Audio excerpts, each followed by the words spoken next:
I have met way too many people trying to change themselves so that they don't need to be themselves anymore. But that's trying to build something up while you're simultaneously tearing it down.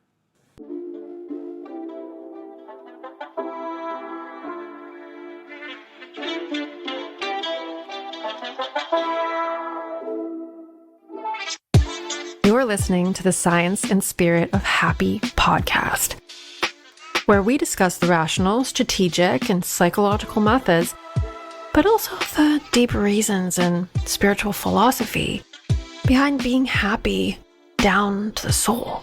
Happiness isn't just hedonism. It's not even solely personal. Getting happy dramatically increases your effectiveness in every area, from business and finance to relationships. When we align with our own personal version of ideal, we end up not just happier, but healthier, more whole, more successful and richer, but even loving and loved. It's my opinion that getting happy for yourself is the absolute best way to serve the people in your life. I'm your host, Laura Lee Bowers, master healer and academic researcher. And this is another episode diving into the science and spirit of happy, a logical path to soul. Get it, yeah! Welcome back. All right, so we've been ripping through this season, going through the 8 steps that anybody needs to take in order to become the best version of themselves, in order to get to any big goal, really, sustainably, and also easily. So we're talking about not being like your parents because we're really trying to be ourselves, be better than the generation before, be the best that we can possibly be. So in this step-by-step approach that's unlike any other approach that I've ever been able to find, which is why I created it, because it was for me, because I needed to grow into the person that I saw, that vision that I saw, the person that I could be, having the relationships that I wanted to have, having the financial freedom that I wanted to have, living by the values that I thought were important. And the way that it works for anybody is that I focus on human necessity, right?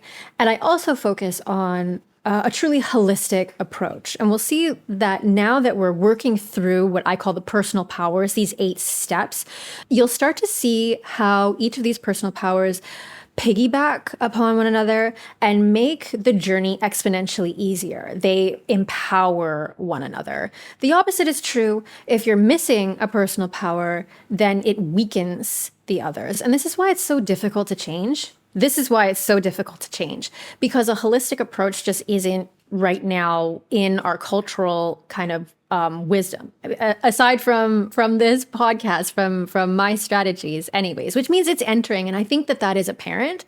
I think that people are really starting to understand all of these principles. It's not a secret. Okay, it's not a secret that these things are totally important. I just think that they're really taken for granted. And like the people that are gaining success, the people that are achieving great things or achieving great change, I think that because they're doing a lot of the steps intuitively, we take for granted that they don't need to be explained, or they get very difficult to explain. And the holistic approach that I take, if you've been following along whatsoever, you'll know that it runs through layers. We start in the mind, we go to the heart, then to the soul or to energy, whichever way you want to look at it, and then into the body. And I was mentioning, and I have mentioned, that when we get into heart and soul, things get really non-linear. They get obtuse. And I was explaining last time, and I've explained previously, that there's 2 facets to reality. One is linear, one is obtuse, and one has language and one does not. We have 2 whole brains, each half of our brain kind of process these 2 completely different sides of reality. So the heart and the spirit lie in that obtuse, hard to explain side. So we started getting into the heart last time. We explained the 2 personal powers of the heart, fierceness and freedom. And I implore you to go and look at those if you haven't yet. But now we're starting to get into the soul, okay, or energy, whichever way you want to look at it. The soul is essentially in the realm of energy. So, I mean, you could look at it as two different things that are operating on the same level, or look at it as one big thing. I think both things would be technically true, which is the kind of thing that makes it really difficult to explain this realm, which is why we've got so much information on the journey to making transformation, to making, big change in our lives really difficult to explain. So, in prefacing that this is going to be a little bit difficult to explain, I also want to point out that this is probably the most powerful layer, or what I call a district. So the district of the mind, heart, spirit, energy, and body.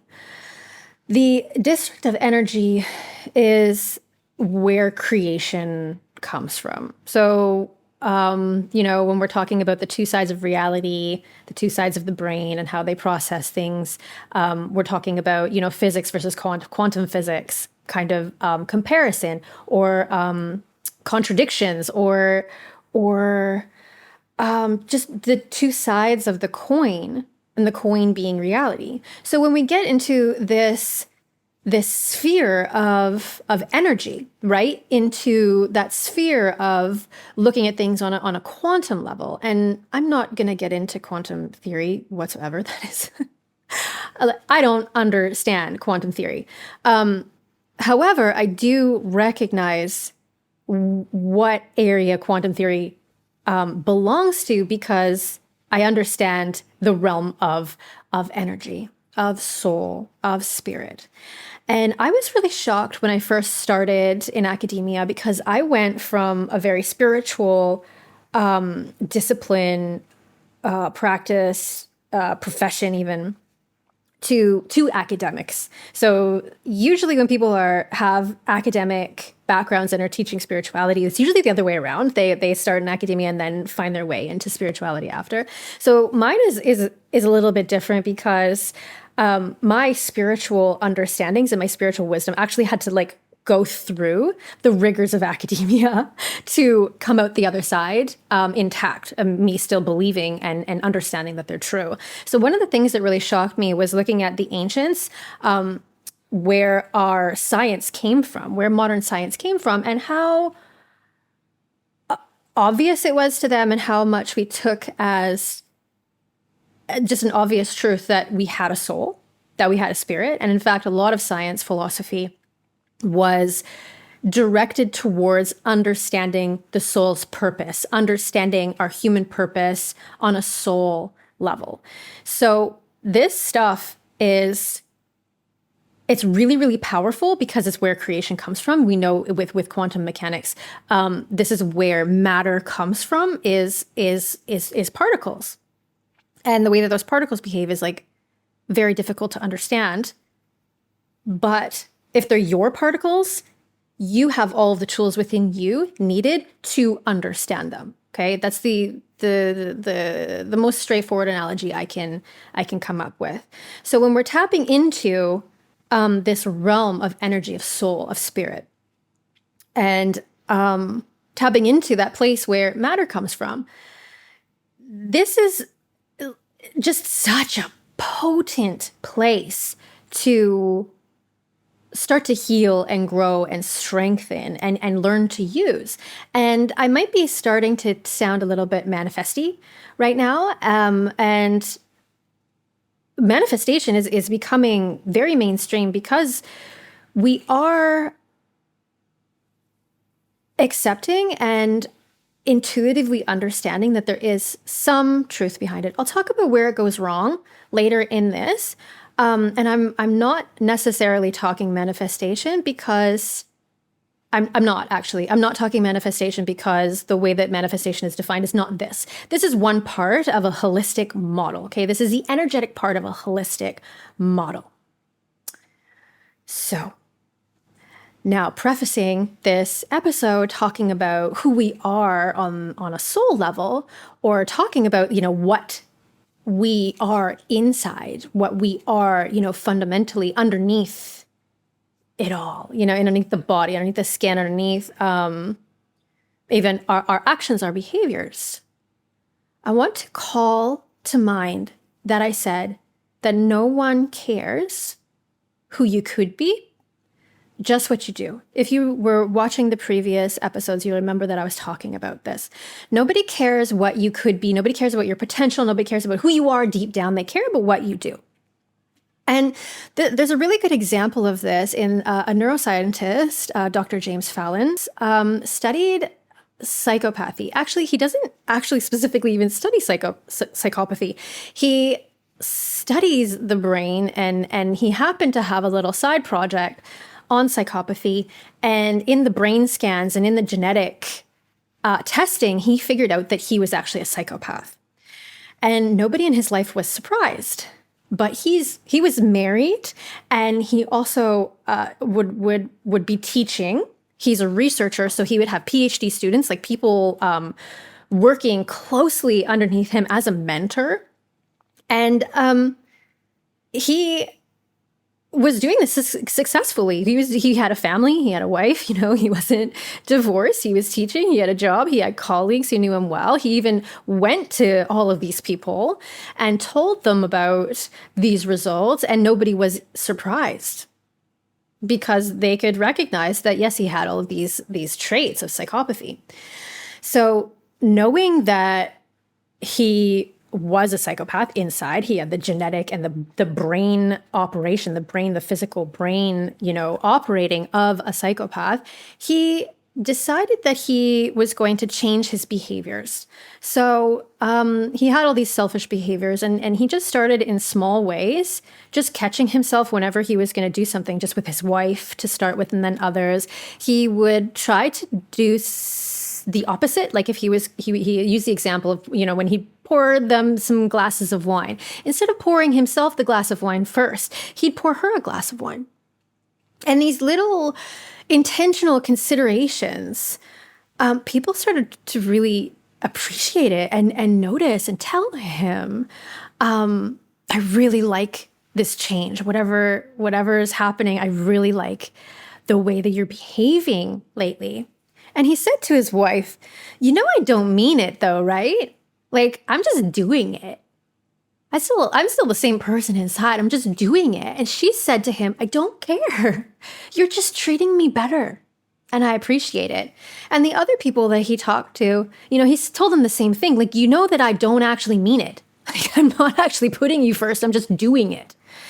And the others said to him, he said that everybody said, like, who knows what other people's motivations are? If you're treating me well, that it means that you're trying, and that's all that matters. So even in that scenario where somebody has, potentially severe, mental illness, it doesn't really matter. It doesn't matter what you are on the inside. All that matters was the way that he was behaving, what he was doing, what he was bringing to the table. But the only way he got there was by accepting who he was. You are the only one who's truly concerned with what's inside you. And you should be. You should be concerned about what's inside you. Psychopaths are supposed to not even have the capacity to do so. And actually, he goes through how he needed multiple people to almost gang up on him and tell him that this was true, even though he had all of the test results back. He needed all of this pressure to care. And it was in him not caring that they really drove the point home. This is the point. You don't care. So he wasn't even really all that concerned with who he was, but he was a little bit concerned. And that made a huge difference. Because your potential and who you really are, this is a concern of yours. And he actually used his traits, his egocentricity to forward his treating people better. Like he used it as like he got a little bit like competitive and stuff with himself. Like I could be a good person and like look at me, watch me be a good person, you know? And to make him do the things that he needed to do to be the person that he wanted to be. So that's like him really dropping into and really accepting and knowing and understanding who he is, where he's at, what he's working with, and moving forward. So even somebody in that scenario can have a great life, can make big changes simply by accepting who they are.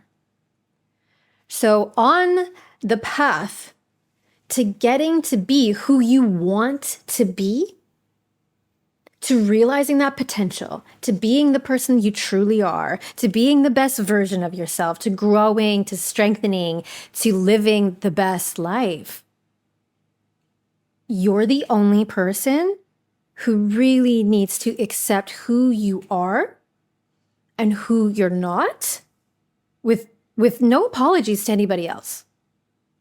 Like dropping into real self-acceptance is absolutely crucial to making any kind of change. And I'm sad to say that most of us who want change, we can't actually do this. It's really, really, really difficult to do this because of the want for change. If you want to change yourself, it is so counterintuitive and difficult. You have to be pushed so far to finally drop into. That's why people hit rock bottom. It's because that bottom prevents them from going anywhere else. They finally drop into, when they hit that bottom, they drop into the reality of where they're at. And from that solid reality of accepting where they're at, because they don't have any other choice at that point, they can't dig any further, they can start to climb out. They can start to take steps forward. They can start to make a plan that's going to fit them, who they are now, who they're not, so that they can actually become the person that they want to be. I was one of those people. It wasn't until I started really just letting myself feel the way that I wanted to feel, no matter what came out of me. And like crazy stuff came out of me. Crazy feelings that didn't have any place anywhere, but they were inside. And they brought me to areas within myself that required healing. And dropping into like just accepting my reactions too. Accepting however I reacted with this, which is a soul thing. Your reactions are a soul thing. The way that you feel is very amalgamated between energy and heart, like energy and emotions. But feelings really are separate. It's more like reactions, things like anxiety or nervous system reactions, or even like rage and things like that. That's more like a soul. But I use the word feel sort of interchangeably. I try to use the word sense when we're talking about soul energy stuff, and feel when we're talking about heart stuff. But the English language doesn't have like a separate term for the two different feelings, and they do kind of bleed into one another. But just allowing myself to be, right? My inner self, the way that I feel, the way that I react, this brought on dramatic change. So what happens when we know all we could be and what we aren't? Well, without comfort,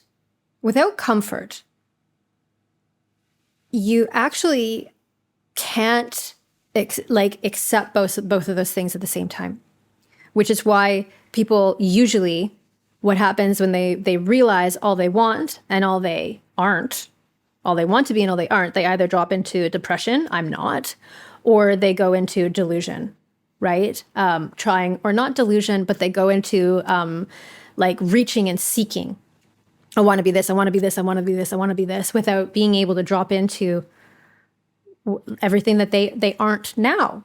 So the two things separately, if you can't drop into comfort of both things happening simultaneously, which are counter one another, then you can't learn and you can't align energetically.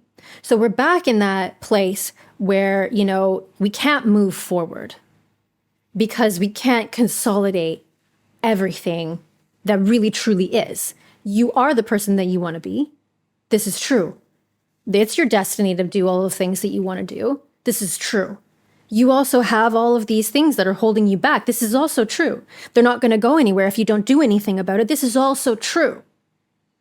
Maybe you actually aren't the person that you want to be, which means you aren't the person you truly are. It doesn't make any sense. You can see why we get split. But in the realm of energy, okay, in the realm of quantum physics, two things can be in the same place at the same time. Okay? You cannot be the person you truly are. This is real. And it's only within this realm that we can actually consolidate it, right? It doesn't translate.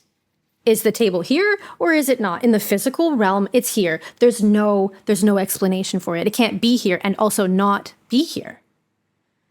But in the realm of energy, it's particles vibrating. It's, it's mostly space. So is it here? Is it not here? I don't know. I mean, that's a theoretical kind of conversation we have to even decide whether the table's here.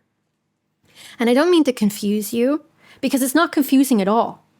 Really, it's the most simple thing. Just accepting it all. Have you ever met somebody who thought they could be better than Bieber? Maybe if they had, all the things that Bieber has, they could be better at his job than him. My husband was one of those people. When I met him, he thought he could be better than Bieber if he had all the producers and all the equipment and all of the songwriters and all of the everything, right? All the money, all the backing. He thought he could be better than Bieber. And it doesn't really matter what you think about Bieber as a person or whether you like his music.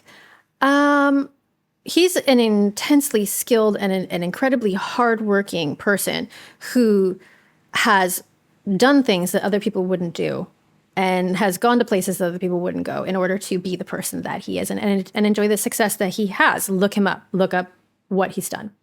And maybe my husband was as talented or is as talented as Bieber. And maybe it is true that he could have been better than him, but it's not like with the XYZ. It's not with the things that he thought that he needed, right? I told you about my producer, Wilson, who said that nobody cares how talented you are. Nobody cares how talented you are, Laura Lee. They only care about what you're bringing to the studio. They only care about how you perform. They don't only care about what you're doing. And, what my husband would have needed to do in order to be better than Bieber would be to do all of the things Bieber did. He was like just look, he learned like a bunch of instruments before he was even, in puberty. He was found on YouTube when he was like a kid because he was putting up videos of himself singing and had been working on this. Like, it's essentially his whole life. I've seen videos of him being a toddler and like drumming. He would have had to do, right? He would have had to show up and show up and show up and show up and show up and show up. So it isn't really necessarily about who he is inside.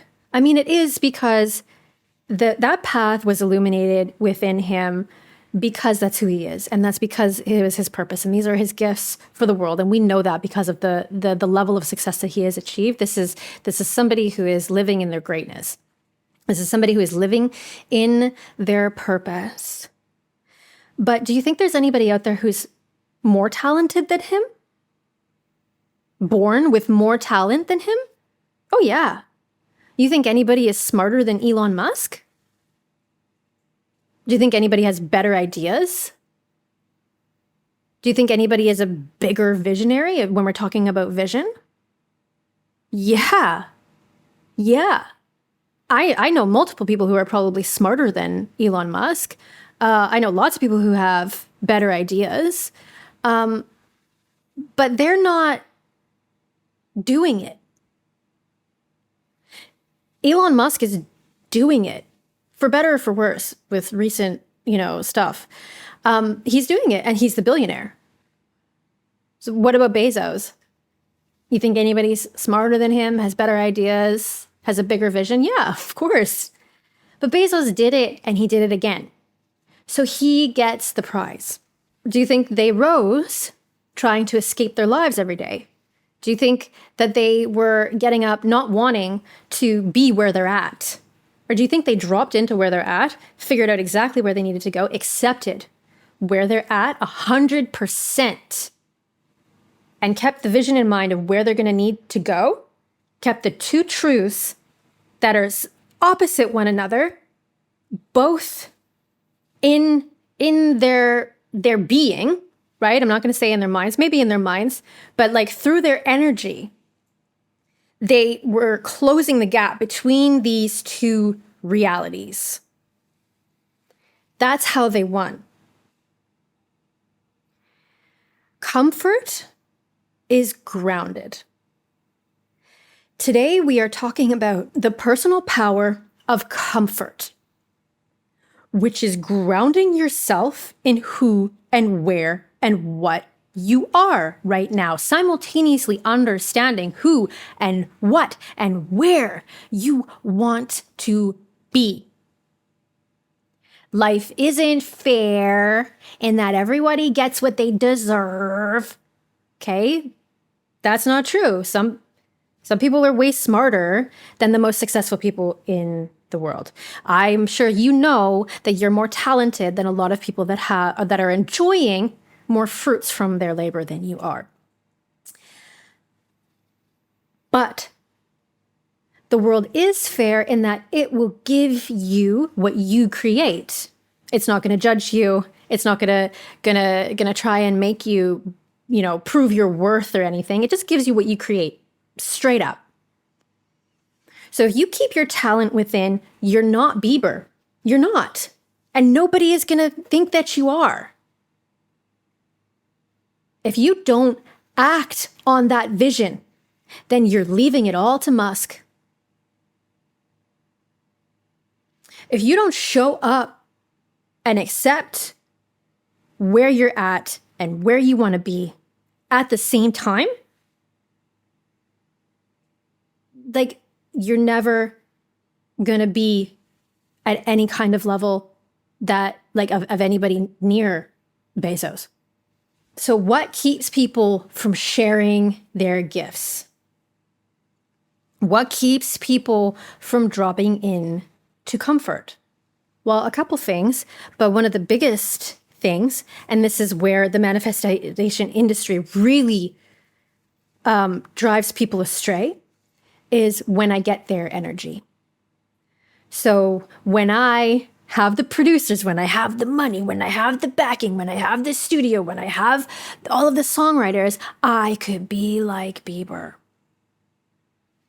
When I have fairness, you remember we were talking about not having fairness, not enjoying, an economy who is rigged in your favor.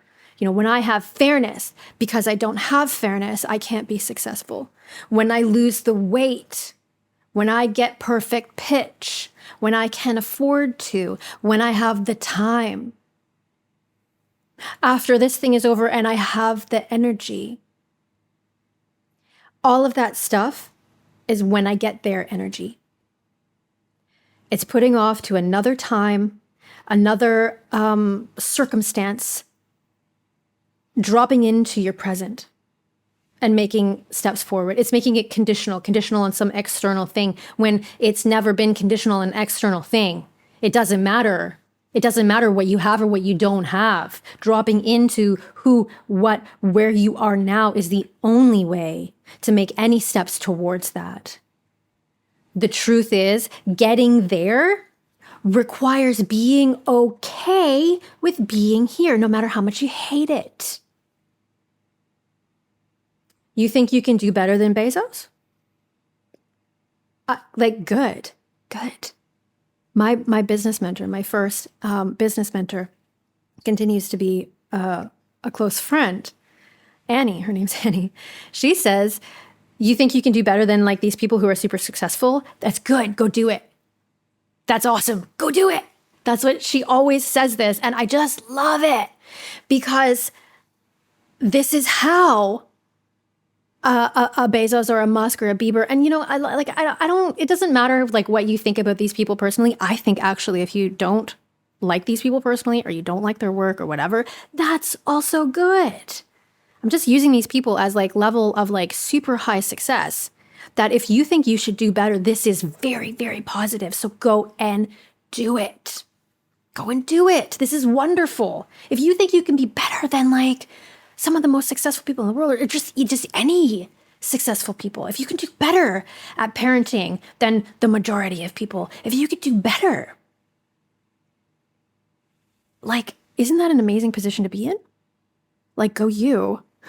Like, let's do it. Can I be your friend? Like, let's hang out. This is amazing. If you can do better than these people, the world needs your gifts. The real question is, could you be comfortable to sit, in poverty, in a crappy office for years and years, working tirelessly, getting yourself from decidedly not Bezos or Bieber through every necessary stage to get there? Through all the BS, through all the crap, all the stuff inside that you don't want to see? All the stuff outside that you don't want to deal with? You ready to build the habits to come up against you pushing back and not wanting to have coping mechanisms constantly telling you to stop? Like, are you willing to face that stuff? You're going to go through every shortcoming and failure within you? I'll tell you, if you are ready for that, I tell you, life will be so much easier. Facing this stuff is so much easier than not. It is the hardest thing in the world to stay in a position that you're not supposed to be in. It is the hardest thing in the world to keep chasing goals without ever dropping into your present moment and dealing with the stuff that's holding you back. It is the most horrible thing in the world to feel stuck, like you can't go anywhere because of the crap and not processing it. It's the worst place in the world to be at. It's the hardest. It's so, so, so hard. Facing your crap is easy in comparison. It takes just a little bit of effort and a little bit of know-how. I will show you how. The reality is most people fail before they even start because they can't accept where they're at now. You can't change your relationship until you fully accept responsibility for your part in it. It doesn't matter if it's all your partner's fault. You got to accept your role in it. Your role. Why am I here? Why have I let it get this bad? How am I coping with this that's unhealthy? You can't lose weight if all you want to do is escape the body you're in. You can't make more money if you're scared to get intimate with the numbers where they're at right now. The real essence of what I'm saying is getting comfortable with the uncomfortable. This is something that rock stars, rock stars in any profession, anybody that is shining brightly in their purpose, in their wisdom, bringing their gifts to the world. People who are super successful, not just monetarily, but in relationships, in parenting, in health. They're comfortable. They have a really high tolerance for the uncomfortable. They're comfortable with the uncomfortable, or they tolerate it. Like, brilliant minds are not afraid of what they don't know. They're not. Successful people are not afraid of where they're failing right now. They're not afraid to look at it. They're not afraid to dive deep into it, even though it's no more comfortable to those people than it is to anybody else. Loving people are not trying to ignore where they're falling short. Great parents are not afraid to look at where they might have gone wrong. Everybody says that, like, when they have great kids, they can be great parents, or when they had a loving relationship, if the other person was more loving, then they would be more willing to look at, their contributions to it. And I'm not trying to gaslight anybody who's in a gross relationship at all. Like, I'm talking about, like, your contribution to, even staying is a contribution. Even your past traumas, having a dysfunctional family and now being in a totally crap relationship, like, that is taking responsibility. That is diving into the uncomfortable, seeing your role in it. Everybody says that, if they were super successful, then they wouldn't have a problem looking at, where they could be more successful too. But that's totally, it's the opposite way around. The reason those people have those great kids is because they were willing to do the work to figure out how they were going wrong, how to be the better parent, which means figuring out how they were being not good parents. Loving people are in loving relationships and are in those loving relationships because they were willing to look at where they were falling short. Successful people, they got successful by figuring out where they're failing.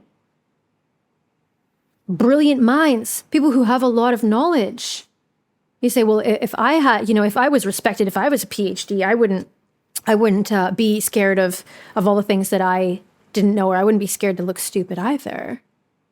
But the way that they got that wisdom is by not being afraid to look stupid, by asking questions, by being open to learning. This requires faith in yourself, in your potential, and who you really are. That's the power of comfort. And I teach people how to do this in my membership, mostly because this is a really, really, really big one. I teach people to do it in the courses as well. But just like pulling on your favorite leggings and stylish shirt, with comfort, you feel ready for anything. And what really prevents us from doing this, when it really comes down to it, what prevents us from doing this is shame. And I teach a lot on shame in my membership, in my courses. And I am definitely going to discuss it in more detail in the book. But we're also going to talk about it in the next episode. So tune in next time when we're talking about the second personal power of the energetic realm of the soul. And we dive into the difference between shame and guilt and what kind of effect shame has on us, especially from our parents. So I can't wait to discuss that with y'all. If you want to jump ahead, if you want to get the whole scoop, I highly encourage you to get the book, How to Not Be Like Your Parents, which will be linked wherever links are that you're consuming this podcast. And until next week, g'day, y'all.